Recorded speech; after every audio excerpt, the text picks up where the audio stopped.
Nature's my muse, and it's been my passion. As a photographer for National Geographic, I've portrayed it for many. But 5 years ago, I went on a personal journey. I wanted to visualize the story of life. It's the hardest thing I've ever attempted, and there have been plenty of times when I felt like backing out. But there were also revelations. And one of those I'd like to share with you today. I went down to a remote lagoon in Australia, hoping to see the Earth the way it was 3 billion years ago, back before the sky turned blue. There's stromatolites down there, the first living things to capture photosynthesis. And it's the only place they still occur today. Going down there was like entering a time capsule, and I came out with a different sense of myself in time. The oxygen exhaled by those stromatolites is what we all breathe today.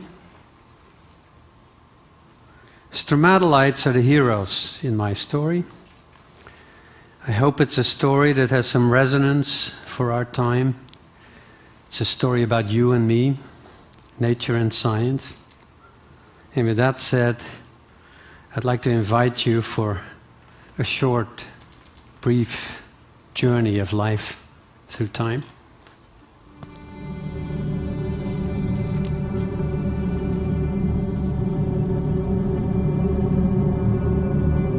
Our journey starts in space.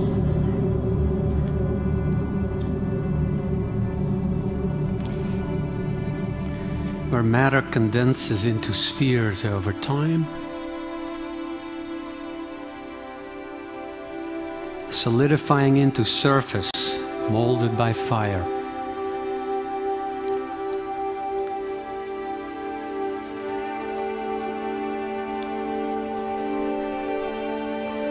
Where fire gave way, Earth emerged, but this was an alien planet.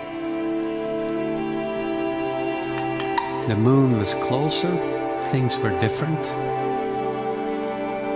Heat from within made geysers erupt. That is how the oceans were born.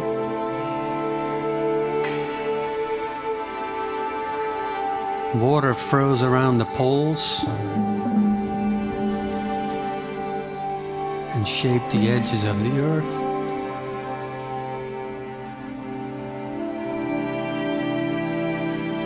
Water is a key to life, but in frozen form, it is a latent force. And when it vanishes, Earth becomes Mars. But this planet is different. It's roiling inside. And where that energy touches water, something new emerges. Life. It arises around cracks in the earth. Mud and minerals become substrates, where bacteria learn to multiply.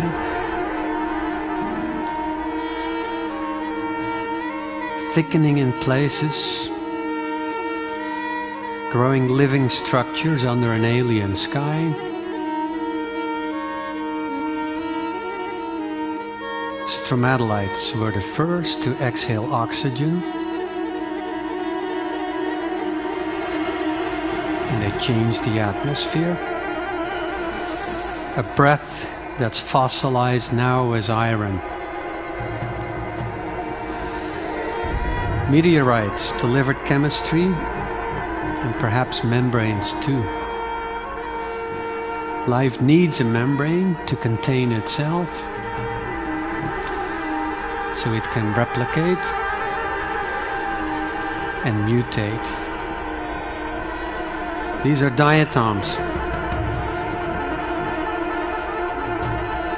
Single-celled phytoplankton with skeletons of silica. Circuit boards of the future. Shallow seas nurtured life early on. And that's where it morphed into more complex forms. It grew as light and oxygen increased. Life hardened and became defensive. It learned to move and began to see. The first eyes grew on trilobites.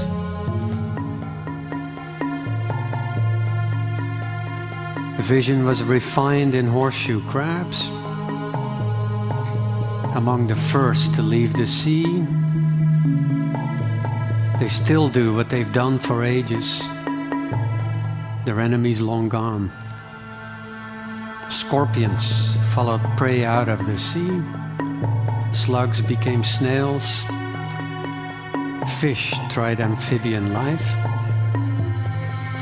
Frogs adapted to deserts. Lichens arose as a co-op. Fungi married algae, clinging to rock and eating it too, transforming barren land. True land plants arose, leafless at first. Once they learned how to stay upright, they grew in size and shape. The fundamental forms of ferns followed. To bear spores that foreshadowed seeds, life flourished in swamps. On land, life turned a corner. Jaws formed first, teeth came later. Leatherbacks and tuataras are echoes from that era. It took time for life to break away from water, and it still beckons all the time. Life turned hard so it could venture inland. And the dragons that arose are still among us today.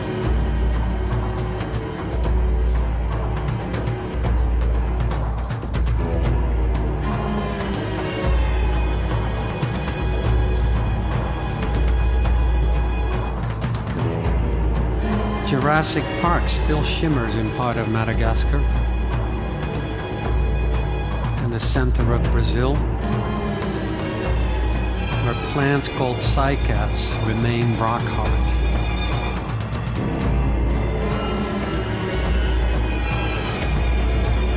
Forests arose and nurtured things with wings.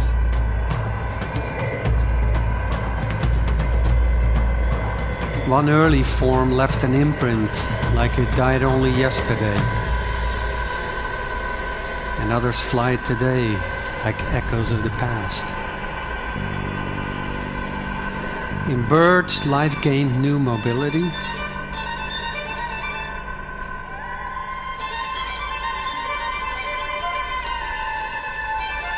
Flamingos covered continents. Migrations got underway. Birds witnessed the emergence of flowering plants. Water lilies were among the first.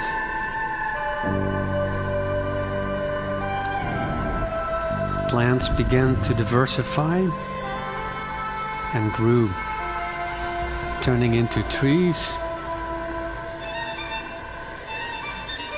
In Australia, a lily turned into a grass tree. And in Hawaii, a daisy became a silver sword. In Africa, Gondwana molded Proteus. But when that ancient continent broke up, life got lusher. Tropical rainforest arose, sparking new layers of interdependence. Fungi multiplied, orchids emerged, with genitalia shaped to lure insects. A trick shared by the largest flower on earth. Coevolution entwined insects and birds with plants forever.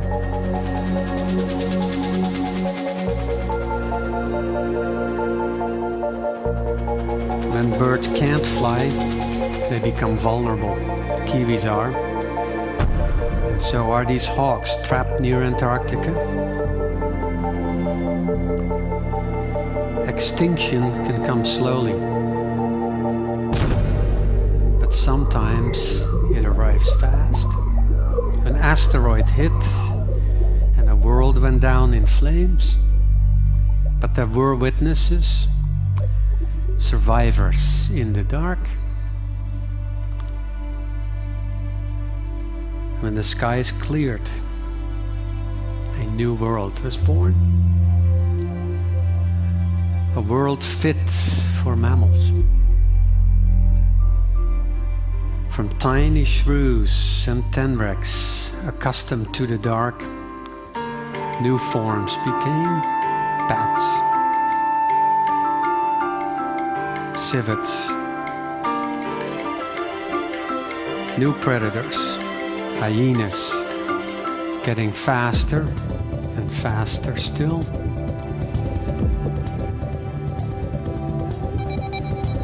Grasslands created opportunities where safety came with sharpened senses. Growing big was another answer.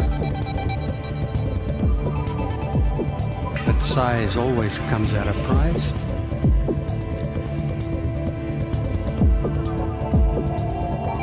Some mammals turned back to water. Walruses adapted with layers of fat. Sea lions got sleek. And cetaceans moved into a world without bounds. There are many ways to be a mammal. A roo hops in Oz. A horse runs in Asia. And a wolf evolves stilt legs in Brazil.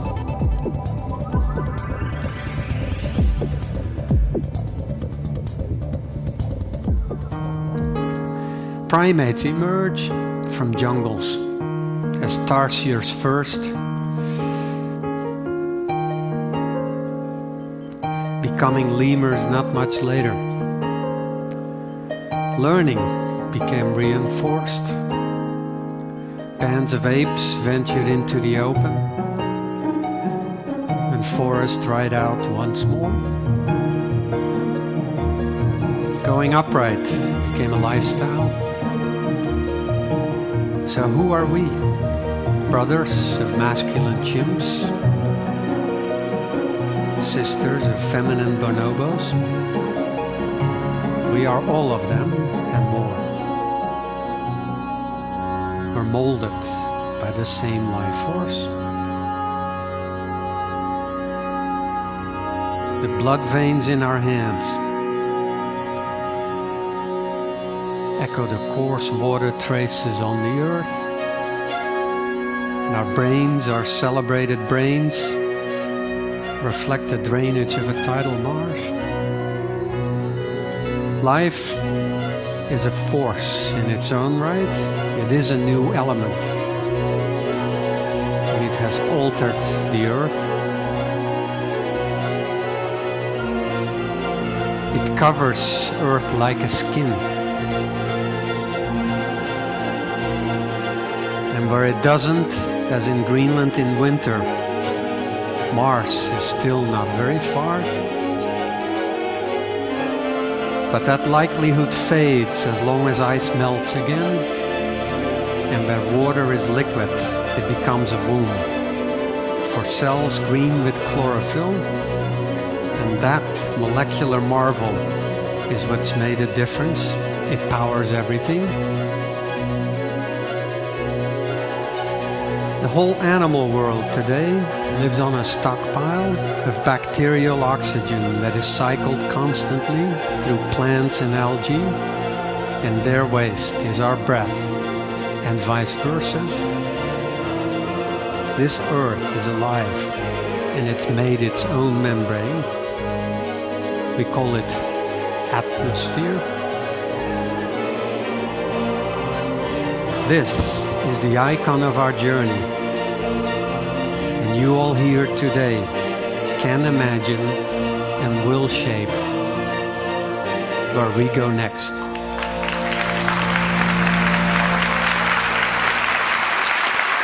Thank you. Thank you. Unbelievable.